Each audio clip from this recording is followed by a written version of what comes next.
आइए आज हम समझते हैं प्रकाश यानी कि लाइट्स के बारे में, यानी कि लाइट्स कैसे काम करता है और किसी भी वस्तु को देखने में प्रकाश की क्या भूमिका है। और आज की इस वीडियो में हम समझने वाले हैं दर्पण, लेंस, उसके उपयोग, उसके कार्य और कब कैसा प्रतिबिंब बनता है, इन सभी के बारे में हम चर्चा करने वाले हैं। तो आइए हम अपने टॉपिक पे आते हैं। देखिए, सबसे पहले अगर बात करें प्रकाश की, तो प्रकाश जो होता है ना, वह एक सीधी रेखा में गमन करता है। मतलब कि यहाँ से अगर हम, ये हमारा मान लीजिए टर्च है, अगर हम यहाँ से प्रकाश अगर ऑन करें तो जहां से प्रकाश शुरू होता है यह कहलाता है किरण पुंज। मतलब कि ये पूरा क्या कहलाएगा, किरण पुंज कहलाएगा। और प्रकाश जो होता है ना, क्या होता है, सीधी रेखा में गमन करता है। अगर हम किसी भी वस्तु को देखें तो वस्तु की खुद की प्रकाश होती है।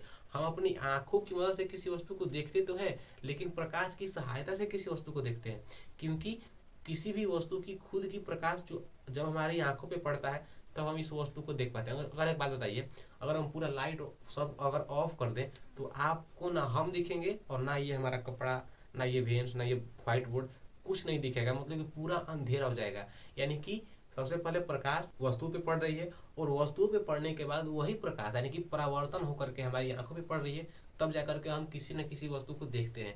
बिल्कुल सेम प्रक्रिया वही आपके साथ भी होता है। देखिए, सबसे पहले प्रकाश किसी वस्तु पे पड़ता है और वस्तु पे पड़ने के बाद उस प्रकाश का जो परिवर्तन होता है, यानी कि वस्तु, जैसे मान लीजिए ये प्रकाश है, अगर हम इस वस्तु पे ऐसे यानी कि इसको हम पढ़ाएंगे तो यहाँ से ये ऐसे आएगा, लेकिन यहाँ से ये क्या होगा, परिवर्तन होगी, ये ऐसे जाएगा। मतलब कि ये ऐसे आएगा फिर ऐसे जाएगा। मतलब कि यहाँ से कुछ परिवर्तन यानी कि परावर्तन होंगे। तो परावर्तन होने के बाद कहाँ जाएगा वो प्रकाश, तो हमारी आंखों पे पड़ेगा, तब जाकर के हम किसी न किसी वस्तु को देखते हैं। आप कभी कभी देखेंगे कोई कोई वस्तु हमारे हाथ में यानी हाथ में ही रहता है, हम ढूंढते हैं कहाँ गया कहाँ गया। मतलब कि क्यों ढूंढते हैं, क्योंकि उस वस्तु का प्रकाश अभी तक हमारे आंख पे नहीं आया है। अगर उस वस्तु का प्रकाश हमारे आंख पे आता तो हमको, हाँ ये यही तो है, हम ढूंढ रहे थे। मतलब कभी कभी ऐसा ही होता है। देखिए, अगर बात करें वस्तु की, तो वस्तु तीन प्रकार का होता है।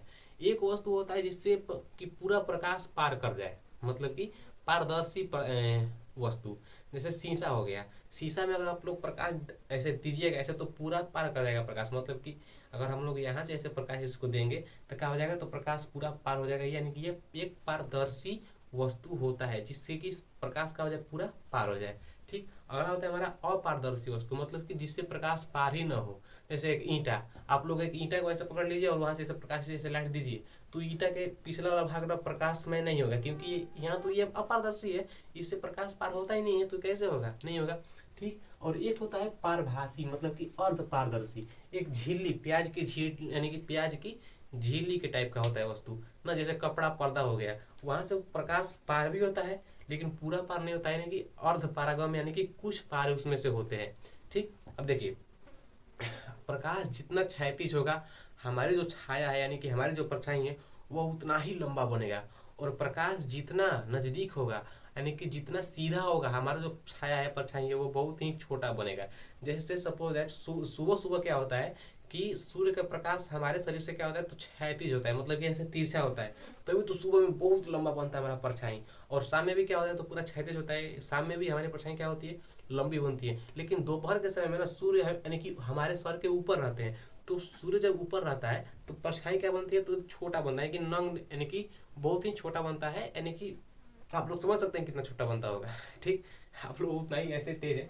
देखिए, छाया ना हमेशा यानी कि किस छाया का मतलब किसी लड़की का नाम नहीं है, यहाँ पे छाया का मतलब परछाई से है। देखिए, छाया का आकार मतलब कि परछाई का आकार प्रकाश के स्रोत की दिशा, दूरी एवं आकार पर निर्भर करती है। मतलब कि अगर जो छाया है वह जितना दूर से प्रकाश दीजिएगा आप लोग, तो प्रकाश मतलब कि छाया थोड़ा सा उतना गंभीर नहीं बनेगा, लेकिन छाया बनेगा। ठीक। और दूरी आकार पर निर्भर करती है। जिस चीज की छाया बनती है उसकी आकार महत्वपूर्ण है। अगर ये देखिए, इसका छाया बन रहा है यहाँ पे बन रहा है, मतलब कि देखिए इसका एक छाया एक यहाँ पे बन रहा है, एक यहाँ पे बन रहा है। क्यों? क्योंकि लाइट नजदीक यहाँ पे, इसीलिए नजदीक छाया बन रहा है। अगर इसी लाइट को हम यहाँ से निकाल करके अगर यहाँ लगाए तो ये पूरा पूरा घना एकदम यहाँ पे पूरा ब्लैक हो जाए। क्यों? क्योंकि यहाँ पे प्रकाश पूरा नजदीक है, इसीलिए यहाँ पे क्या हो जाएगा, तो पूरा ब्लैक यानी कि इसका छाया गंभीर बनेगा। ठीक। अगर हम बात करें कि कोई भी जो परछाई है वो किस वस्तु की बनती है, तो वो हमेशा ही अपारदर्शी वस्तु की बनती है। यानी कि अपारदर्शी वस्तुओं की ही हमेशा से परछाई बनती है। यानी कि अर्ध पारगम्य या फिर अर्ध प्रभासी या फिर पारदर्शी वस्तु की परछाई कभी भी नहीं बनती है। यह क्वेश्चन घुमा के पूछता है कि किस वस्तु की छाया हमेशा बनती है, तो वह अपारदर्शी हो जाएगी। अगर हम बात करें अपने दर्पण की, तो दर्पण ना देखिए, कोई भी चमकने वाली चीज जिसमें हम लोग अपना फेस देख सकते हैं वह दर्पण कहलाती है। एक चमचमाती हुई कार जो कि बिल्कुल फ्रेश है वह दर्पण का काम करती है। एक पॉलिश किया हुआ जूता जो कि जिसपे जो चमक रहा है वह दर्पण का काम करता है ना। ये शायद शर्ट भी दर्पण का काम कर रहा होगा, क्योंकि ये भी चमकदार है, चमक रहा है ना। मतलब कि जो भी चमकने वाली चीजें हैं वे सब दर्पण का काम करती है। इतना आप लोगों को माइंड में सेट करना है। देखिए एक्चुअली दर्पण ना मुख्य रूप से 3 प्रकार के होते हैं। कौन कौन से? तो समतल दर्पण, अवतल दर्पण और उत्तल दर्पण। समतल दर्पण, अवतल दर्पण और उत्तल दर्पण। समतल दर्पण उसे कहते हैं जिसका परावर्तक सतह एकदम समान, यानी कि बिल्कुल सीधा हो, न उठा हुआ हो और ना ही धसा हुआ हो। यानी कि जिसका परावर्तक सतह क्या हुआ हो, एकदम सीधा समान हो, यानी कि सिंपल हो, साधारण हो, उसे हम समतल दर्पण कहते हैं। ये हमारी हो गई आपतित किरण और ये हमारी हो गई परावर्तित किरण। ठीक, आपतित किरण उसे बोलेंगे जो कि किरण पुंज से जो कि किसी भी दर्पण पे टकराती है। जैसे मान लीजिए ये हमारी कार एक हो गई, ये वाली हमारी एक कार है सुंदर सी, जिसपे हाँ ये हमारी एक कार हो गई। ठीक, ये हमारी एक ऐसे कार है मान लीजिए ना।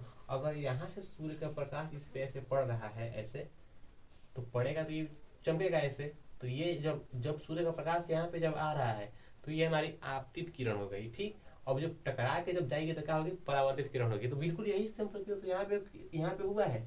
जब प्रकाश आ रहा है तो आपतित किरण है, जब जा रहा है तो परावर्तित किरण। ठीक, अब देखिए अवतल दर्पण उसे कहेंगे जिसका परावर्तक सतह उठा हुआ हो। मतलब कि देखिए इसका एकदम बराबर है परावर्तक सतह, इसका क्या हुआ है? नहीं धसा हुआ, मतलब कि धसा हुआ हो। देखिए इसका परावर्तक सतह क्या है? तो धसा हुआ है। मतलब कि जिधर से इसको परावर्तन करना है तो क्या होता है? ये धंसा हुआ है। देखिए ये धंसा हुआ है कि नहीं? मतलब कि ये ऐसे है, ऐसे धंसा है। ठीक, अरे ऐसे है, धंसा है कि नहीं? यानी कि ये हमारा हो गया अवतल, ये हमारा हो गया उत्तल। ठीक, ये जिसका परावर्तक सतह क्या हुआ तो धंसा हुआ, उसे हम अवतल दर्पण कहते हैं। और जिसका परावर्तक सतह उठा हुआ हो, मतलब कि देखिए इसमें ऐसे धंसा हुआ था ये वाला, इसमें ये इसको नहीं लेना है आप लोगों को, इसको लेना है। इसकी देखिए ये उठा हुआ है, ये क्या हुआ है, यानी सॉरी ये वाला उठा, यानी कि ये वाला क्या है? तो धंसा हुआ है। ये वाला क्या हुआ है? धंसा हुआ है। अरे ये ऐसे है ना, देखिए ऐसे है तो ये धंसा है। ठीक, धंसा है, धंसा धंसा, ये धंसा है। ठीक, अब इसको अगर अगर हम इसकी बात करें तो ये क्या है हमारा? तो उठा हुआ है। मतलब कि अवतल दर्पण और उत्तल दर्पण, जिसका परावर्तक सतह धंसा हुआ है अवतल दर्पण, जिसका परावर्तक सतह उठा हुआ है वह उत्तल दर्पण। अवतल दर्पण को हम लोग बोलते हैं अभिसारी, यानी कि अवतल दर्पण का दूसरा नाम ही अभिसारी है। और उत्तल दर्पण का दूसरा नाम क्या है? तो अपसारी है। देखिए इसको याद करने का, यानी कि इसमें आप लोग कंफ्यूज होते होंगे हमेशा से। मैं भी शुरू कंफ्यूज था, लेकिन हमने इसको याद किया है ऐसे। अवतल यानी कि अव अभी आओ अभी आओ अभी, मतलब कि आओ अभी।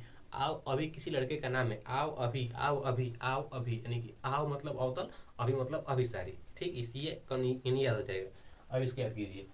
उत्तल यानी कि उत्तल अपसारी, उसारी यानी कि ऊ सारी, मतलब कि आप किसी मॉल में गए हैं और आप साड़ी मंगाए कि हाँ हमको ऊ वाला साड़ी दीजिए ना, यानी कि ऊ सारी मतलब कि हमको ऊ वाला साड़ी हमको चाहिए। ठीक, ऐसे आप लोगों को इसको याद करना है। अब याद ही करना है। अब कोई भी ट्रिक लगाओ ना, चाहे ट्रिक खराब हो बढ़िया हो, गाली गलौज वाला हो, इससे ना कोई मतलब नहीं है। ट्रिक कैसा भी हो, बस आपको याद रहना चाहिए कि हाँ ये ऐसा होता है। आपसे ट्रिक थोड़ी ना कोई पूछता है कि आप कैसे याद किए हैं। आपसे कोई ये पूछता है कि आपको याद है कि नहीं है ना। कोई किसी तरह से इसको याद करना है। देखिए अगर हम बात करें कि अवतल दर्पण, उत्तल दर्पण और समतल दर्पण का प्रतिबिंब कैसा बनता है और किस आकार का बनता है, तो समतल दर्पण का प्रतिबिंब जो होता है वो हमेशा से ही पीछे बनता है, यानी कि समतल दर्पण के पीछे बनता है, हमेशा बनेगा।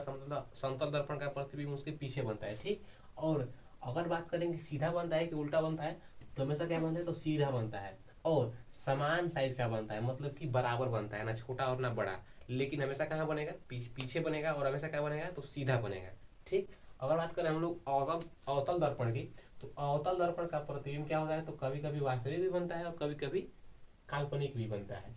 कभी कभी वास्तविक और कभी कभी काल्पनिक भी बनता है ना। लेकिन वास्तविक प्रतिबिंब जो होता है वह छोटा और बड़ा हो सकता है, यानी कि यह दोनों होता है। लेकिन जो काल्पनिक प्रतिबिंब होता है यह हमेशा से ही बड़ा होता है। इतना आप लोग को दिमाग में सेट करना है, ठीक।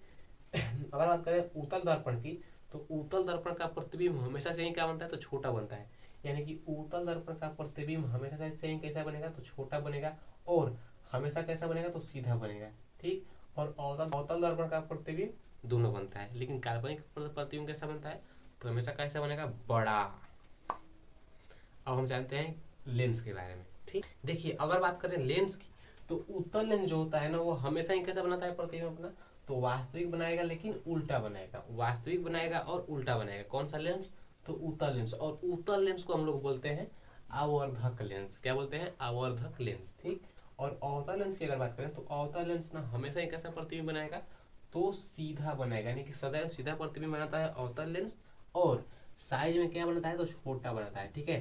साइज में छोटा, लेकिन हमेशा कैसा बनाएगा, तो सीधा बनाएगा, ठीक। अगर हम बात करें अवतल दर्पण, उत्तल दर्पण, अवतल लेंस, उत्तल लेंस के उपयोग, यानी कि कौन कौन से कार्य हैं और कैसा कैसा उपयोग होता है। देखिए अवतल लेंस, देखिए लेंस पहले आप लोग समझ लीजिए। लेंस यानी कि ये हो गया हमारा अवतल, ठीक। और ये हो गया हमारा उत्तल, मतलब कि जिसके किनारे का भाग पतला हो, मतलब कि जिसके किनारे का भाग क्या हो, पतला हो ना, और बीच का भाग क्या हो, मोटा हो। देखिए ये पतला है, ये वाला पतला है, लेकिन बीच में क्या हो गया, मोटा, फिर पतला, फिर पतला, पतला पतला पतला, फिर पतला। देखिए लेकिन बीच में क्या है, मोटा है, और किनारे का क्या है, पतला है। तो ये कहलाएगा उत्तल, उत्तल लेंस, ठीक। ये कहलाएगा उत्तल लेंस। लेकिन अगर वही लेंस चश्मे की अगर बात करें, तो चश्मा का नाम अगर बीच में अगर मोटा है और किनारे का पतला है, तो वो कौन सा लेंस का चश्मा है, तो उत्तल लेंस का चश्मा है, ठीक। अगर चश्मा अवतल लेंस का होगा, यानी कि अगर अवतल लेंस का होगा चश्मा, तो ये कैसा होगा, तो इसके किनारे ना रहेगा मोटा मोटा, यानी कि इसके जो होता है ना, मतलब कि मिरर के किनारे वह रहेगा कैसा, तो मोटा रहेगा, और बीच में कैसा रहेगा, तो पतला रहेगा। मतलब कि किनारे की अपेक्षा बीच में कैसा रहता है, तो पतला रहता है, और किनारे कैसा रहता है, तो मोटा रहता है। ये लेंस की है। अवतल लेंस में किनारे किनारे कैसा रहेगा, तो मोटा लेकिन बीच में पतला। उत्तल लेंस में किनारे किनारे पतला लेकिन बीच में रहता है मोटा। आइए हम अब इसके उपयोग के बारे में जानते हैं। अगर बात करें हम लोग कि अवतल लेंस का उपयोग कहाँ कहाँ होता है, तो अवतल लेंस का उपयोग सोलर कुकर में, दूरबीन में, या फिर सर्च लाइट में, दाढ़ी बनाने के लिए, नाक कान आँख गले की जांच करने के लिए। फिर से सोलर कुकर में, दूरबीन में, सर्च लाइट, दाढ़ी बनाने के लिए, यानी कि हजामती के लिए। ऐसे ऐसे क्वेश्चन पूछता है कि हजामती के लिए किस लेंस का उपयोग किया जाता है, तो अवतल लेंस का, ठीक। नाक कान आँख गले यानी कि जिससे जांच होती है, वह अवतल लेंस के द्वारा की जाती है ना। उत्तल लेंस का उपयोग कहाँ कहाँ होता है, तो स्कूटर के जो होता है ना शीशा, यानी कि साइड में ऐसे, उसमें किस लेंस का उपयोग होता है, तो उत्तल लेंस का उपयोग होता है, यानी कि स्कूटर में, ठीक। एंड बस में उपयोग होता है किसका, उत्तल लेंस का। और उसके बाद जिससे डॉक्टर जांच करते हैं ना, देखिए ये रोगी के लिए ऐसे पूछता है कि रोगी के लिए कौन सा लेंस यानी कि कौन सा दर्पण का उपयोग किया जाता है, तो अवतल दर्पण का। लेकिन डॉक्टर किस दर्पण का उपयोग करते हैं, तो उत्तल दर्पण का। यहाँ पे आप लोग कंफ्यूज होइएगा ना, इसलिए आप लोग समझ जाइए। अगर रोगी की बात करें तो अवतल, अगर डॉक्टर की बात करें तो उत्तल। अब हम लोग आते हैं लेंस पे। देखिए लेंस में की बात करें, तो अवतल लेंस का उपयोग दूर दृष्टि दोष जिन व्यक्ति को होता है ना, उन दृष्टि दोष को दूर करने के लिए अवतल लेंस का उपयोग किया जाता है। और निकट दृष्टि दोष जिस व्यक्ति को होता है, उसको दूर करने के लिए उत्तल लेंस का उपयोग किया जाता है। अब देखिए दृष्टि दोष क्या है, तो जब भी किसी वस्तु को दिखाई नहीं देता है, अगर किसी वस्तु को अगर किसी व्यक्ति को दूर दृष्टि दोष हुआ है, तो उसको नजदीक की वस्तुएं दिखाई नहीं देगी, यानी कि उसको दूर दृष्टि दोष हुआ है ना। यानी कि उसको ठीक करने के लिए डॉक्टर क्या मतलब कि देता है, तो उसको उत्तल लेंस वाला चश्मा दम देता है कि हाँ चश्मा पहनिए और ठीक हो जाइए। अगर जिस व्यक्ति को निकट दृष्टि दोष हुआ है, तो उसको दूर की वस्तु दिखाई नहीं देगी लेकिन नजदीक की वस्तु दिखाई देगी, तो उसको ठीक करने के लिए डॉक्टर उत्तल लेंस का देता है चश्मा, पहनिए और टंटना यानी कि ठीक हो जाएगी। अब हम लोग आते हैं अपने मेन टॉपिक, यानी कि वस्तु जब अनंत पे रहेगा तो कैसा प्रतिबिंब बनेगा अवतल दर्पण के, और वस्तु जब फोकस पे रहेगा, केंद्र के बीच रहेगा, ध्रुव पे रहेगा, तो कैसा प्रतिबिंब बनेगा। तो आइए उसके बारे में जानते हैं। देखिए, अगर हम बात करें कि अवतल लेंस जब अनंत पे रहेगा तो कैसा प्रतिबिंब बनेगा, या फिर जब दर्पण अनंत पे रहता है, फोकस पे रहता है, तो कैसा प्रतिबिंब बनता है, तो उसको हम आपको अगले पार्ट में बता देंगे। यानी कि उस पार्ट का वीडियो बनाने के लिए बहुत वीडियो लंबा हो जाएगा। अभी फिलहाल में वीडियो 20 मिनट के आसपास चल रहा है, यानी कि 20 मिनट आप लोग पढ़ लिए, आपको पता भी नहीं चला। बताइए तो, यानी कि उतना आप लोग पहले इसका अभ्यास कीजिए, एंड इसका अभ्यास करने के बाद हम अगले पार्ट में उसका वीडियो बना देंगे। तब तक के लिए धन्यवाद।